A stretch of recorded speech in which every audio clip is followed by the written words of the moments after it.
নমস্কার, আপনারা দেখছেন ইউনিফ্লাই নিউজ। আমি আনন্দ গোস্বামী। দাঁড়িয়ে থাকা বাসে আগুন লাগার ঘটনায় চাঞ্চল্য ঝাড়খণ্ডের ১৯ নম্বর জাতীয় সড়কের মাইথন।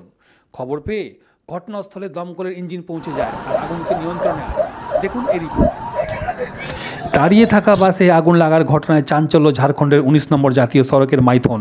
ঘটনার খবর পেয়ে ঘটনাস্থলেই দমকলের ইঞ্জিন পৌঁছায়, আগুন নিয়ন্ত্রণে আনে। প্রত্যক্ষদর্শীরা জানান, সোমবার সন্ধ্যায় মাইথনে একটি দাঁড়িয়ে থাকা বাসে হঠাৎই আগুন লেগে যায়। মুহূর্তের মধ্যেই আগুন ছড়িয়ে পড়ে। খবর পেয়ে ঘটনাস্থলে মাইথন থানার পুলিশ এবং দমকলের ইঞ্জিন পৌঁছায়। ঘণ্টা খানেকের চেষ্টার মধ্যে আগুন নিয়ন্ত্রণে আনা হয়। যদিও এই ঘটনায় কোনো হতাহত হয়নি। আগুন লাগার কারণ খতিয়ে দেখছে পুলিশ ও দমকল বিভাগ।